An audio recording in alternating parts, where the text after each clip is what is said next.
Hi, glad to see you on your channel. Don't forget to like and subscribe to the channel. It's important to us. Have a good view. Since ancient times, the dog has been an indispensable helper of man. The remarkable instinct, courage, strength, endurance, intelligence, and obedience of our lesser brothers have served their owners well. Dogs accompanied their owners in the war and participated in the hostilities themselves, guarding citadels, escorting patrols, helping to detect enemy ambushes, chasing the enemy, and other ways to cooperate with the warring parties. In the 20th century, a new professional milestone of military service of four-legged fighters began. In the service of the motherland, dogs have long shared the hardships of war with their owners. But in the First and Second World Wars, as well as in modern conflicts, their participation reached a new level. Probably this was influenced by the transformation of military operations, which occurred in the second half of the 19th, early 20th century, which began to be conducted with an unprecedented scale. A sharp increase in the strength, intensity, accuracy, and range of gun and rifle fire led to the transition to position and trench warfare. For weeks, months, or even years, entire armies had to burrow into the ground against each other, equip fortified positions, create a complex system of communications, including command headquarters and hospitals. Warfare was often conducted at night, over a wide area, and thus demanded from the participants a high degree of efficiency and speed of decision-making. Dogs' keen sense of smell, strength, endurance, and speed, high capacity for training, sense of place, and loyalty to their master were designed to compensate for the lack of human senses. The pioneers in this field were the Germans, whose first experiments in service dog breeding date back to the second half of the 1880s. The experiments were successful, and the issue of further training of service animals was considered at the highest state level. In 1899, the Nationwide Association of German Shepherd Dogs was founded, which united amateur dog breeding clubs. Branches of the association were opened all over Germany. The organization annually published a list of the dogs that were trained, describing the capabilities of each particular animal. Since the association was a military organization, all the animals on the club lists were assigned to the respective army units. With the outbreak of World War I, all these dogs were immediately mobilized and sent to the front. Thus, already from the first days of the war, there were about 6,000 dogs in the German army. The work of the association continued even in the midst of the conflict. Educational institutions with qualified trainers were opened in different cities of the country. Dogs captured during the war in Belgium and France were sent to Germany for retraining. Civilian owners of suitable animals were paid up to 50 marks for each pet. The Germans favored German Shepherds, Dobermans, Airedale Terriers, and Rottweilers as service dogs. Special emphasis in training was placed on the training of courier and ambulance dogs. During World War I, service dogs were used on both the Western and Eastern fronts, with the total number of service dogs, according to various sources, ranging from 20,000 to 30,000 animals. Although Austria-Hungary, France, Italy, Turkey, and other countries showed attention to the German experience in the use of dogs in the years before the war, their own successes compared to Germany's were quite modest. In the French army by the beginning of the war, there were only 200 service dogs. Having assessed the effectiveness of their use in the German army, the French quickly began to make up for lost time. On September 29, 1915, the Military Dog Service Department was established at the 1st Department of the Infantry Department of the Ministry of War. In the Army appeared special departments of military dogs, consisting of 38 people, 128 main, and 10 spare dogs. 8 military centers were organized for the training of animals throughout the country. Recruitment of pets was mainly through purchases from private owners. The French also used captured enemy service dogs. By 1918, the French army already had about 15,000 service dogs, and after the end of the war, they underwent a special program of conversion to civilian needs. In Great Britain, the first special school was established only in 1916. Until the end of the war, about 7,000 service dogs passed through it. Some dogs were honored with high awards for their exploits. However, They were soon canceled because of the rule prohibiting the awarding of animals. Liaison dogs. The most promising direction was considered the use of dogs as liaison dogs. When the telephony cable was damaged, when it was too dark, foggy or wet to send carrier pigeons, dogs helped to establish communication. A dog traveled 3 times faster than a human, was easier to overcome obstacles, and was a less conspicuous target for a sniper. It was believed that messenger dogs could cover a distance of 5 kilometers in just a quarter of an hour, regardless of the rugged nature of the terrain or enemy fire. For this service, the dogs underwent a rather strict selection process. They had to have a height at the withers of 40-70 centimeters and neutral coloring. The preferred age was from 2 to 5 years.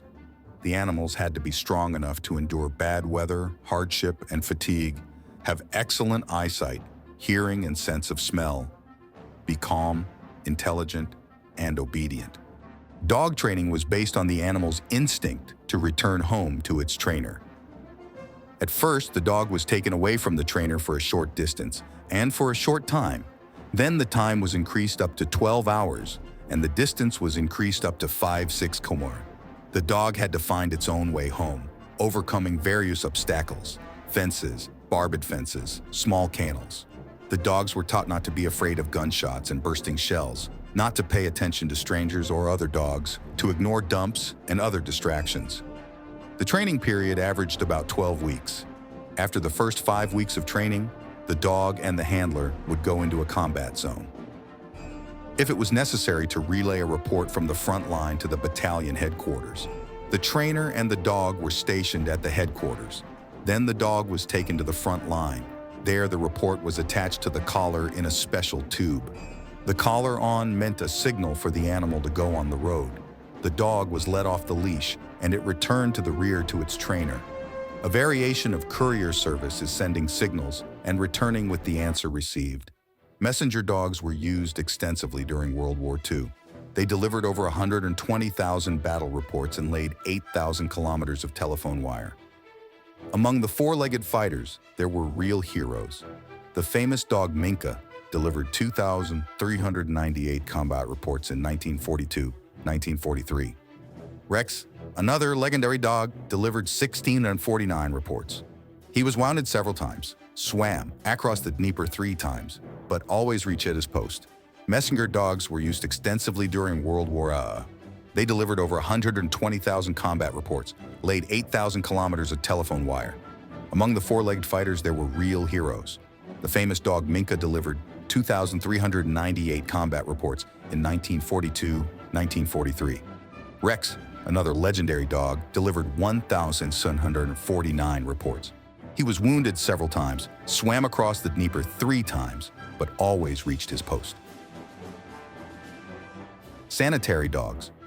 The idea to use dogs on the battlefield to search for the wounded arose during the wars of the 16th and 19th centuries, but the practical realization of this idea dates back to the beginning of the 20th century. Again, the Germans were the pioneers in this field.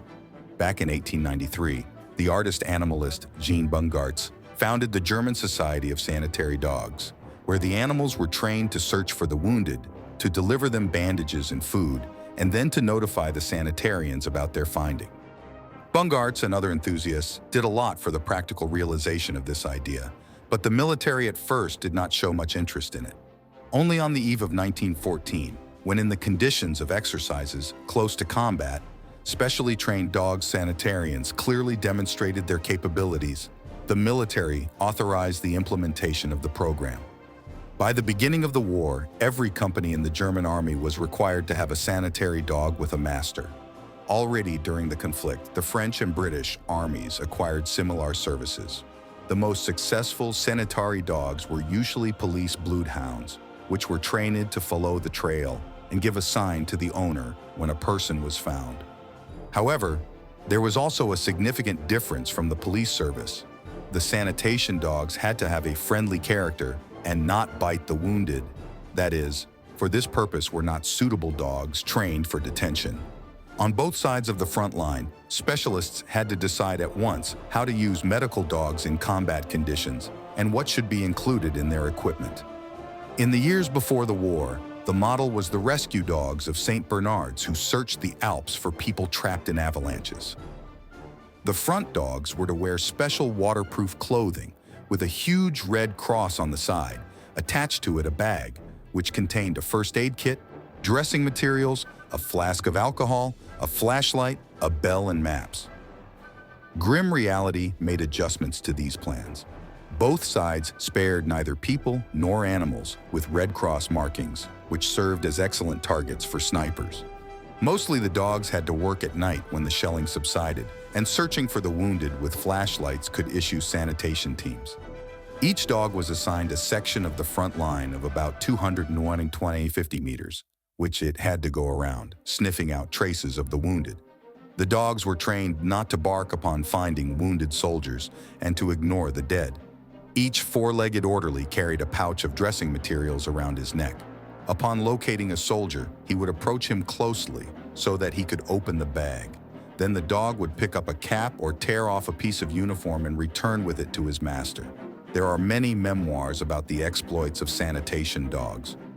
During the Great Patriotic War, sled dogs and sanitary dogs served in the Red Army, about 15,000 sleds. In winter on sleds, in summer on special carts, under fire and explosions, they took out of the battlefield about 700,000 seriously wounded and brought to the combat units 3,500 tons of ammunition. Laika Bobik, for 3 years of work in the sanitary dog sled, took out from the front line 1,580 wounded. Its leader, Private Dmitry Trokhov, was awarded the Order of the Red Star and 3 medals for bravery. Another champion was the dog Mukhtar, who saved about 400 soldiers during the war. Among those rescued by Mukhtar was his guide Efreator Zorin, who was concussed by a bomb explosion. Engineers and minesweepers. 20 interwar years were not wasted for the dogs. Inspired by the past successes, both the victors and the vanquished tried to impose more and more new military specialties on dogs. Our lesser brothers learned to be sappers, miners, and minesweepers. In the USSR, the work in this direction was fully developed in the 1930s, and by the beginning of the Great Patriotic War, the Central School of Military Dog Breeding organized the production of fighting dogs for 11 types of service. Among other things, the dogs were taught to detect mines by the smell of explosives. The trainer used a fake mine with bare electrical contacts so that the bomb-detecting dog would not explode on the planted ammunition. Finding the mine, the bomb-sniffing dog received an electric shock. Thus, it was taught to see danger in the find. At the next stage of training, the dog was taught to sit near the found ammunition, leaving the task of its neutralization to the sapper. During the Great Patriotic War, engineer sapper service dogs were used in 2 separate regiments, 19 battalions and 29 companies. They helped detect and remove more than 4 million mines and landmines. The champion mine-detecting Scottish sheepdog, Collie Dick, retrieved 12,000 ordnance during the war. Dick's counselor was awarded 5 medals. The dog himself, despite the fact that he was wounded 3 times, survived the war, lived to a ripe old age, and was buried in Pavlovsk with military honors. German Shepherd Julbars is the only service dog awarded the Medal for Combat Merit. Thanks to his excellent sense from September 1944 to August 1945, sappers neutralized 7,468 mines and more than 150 unexploded bombs and shells on the territory of Czechoslovakia, Austria, Romania, and Hungary. The dog participated in the demining of palaces over the Danube, cathedrals of Vienna and Prague Castle. Wounded at the end of the war, Julbars could not participate in the Victory Parade on June 24, 1945. Then the dog was carried on the Red Square on the hands of the main sinologist of the country, Lieutenant Colonel Alexander Pavlovich Mazover. In 1935, saboteur dogs were adopted by the Red Army. The most famous of them are tank fighters. The dogs were trained not to be afraid of moving and shooting machines. To train them to get under the tank, they were given food from the lower hatch of the fighting vehicle. In combat conditions, animals that had not been fed for 1 or 2 days had an explosive device, about 12 kilograms of TNT, tied to their backs and released towards enemy vehicles so that the mine exploded under a relatively thin bottom. The dog was killed. In the Battle of Kursk, in the summer of 1943, 12 German tanks were destroyed with the help of dogs. In total during the war, according to Soviet sources, up to 300 units of enemy armored vehicles were destroyed in this way. The dogs that survived to the end of the Great Patriotic War participated in the Victory Parade. Diversionary dogs were used in partisan units to undermine railroad tracks and the echelons following them. One of the most famous sabotage dogs was the sheepdog Dina. At the Central School of Military Dog Breeding, she underwent tank fighter training, then acquired a second specialty as a minesweeper. During the Operation Rail War on August 19, 1943, near Polotsk, Dina derailed a German train. The dog climbed the guarded embankment, threw a bale with explosives on the rails, snatched the fuse pin with his teeth, and, before the explosion sounded, managed to escape into the woods. For the preparation of the operation, the dog's instructor, Lieutenant Dina Volkatz, was awarded the Order of the Red Star. Today, service dogs continue to be a part of every modern army, police, and special response force. In the United States alone, there are 2,500 dogs in service, and another 700 living out their days in honorable retirement. The most sought-after specializations are security guarding, search operations, including narcotics and ammunition, demining, etc. The U.S. Army spends approximately $150,000 to train a service dog, which is quite comparable to the cost of training a soldier. Most often, German Shepherd dogs are used for military service, with the Belgian Shepherd dog and Labrador Retriever in second place. The Russian Army actively uses Far Eastern and Caucasian Shepherd dogs. To encourage animals in military service in 1943 in Great Britain was established the Maria Deakin Medal. It was last awarded to the Belgian Shepherd dog Diesel, who died in the line of duty during a special operation to search for and eliminate Islamist terrorists who carried out terrorist attacks in Paris on November 13, 2015.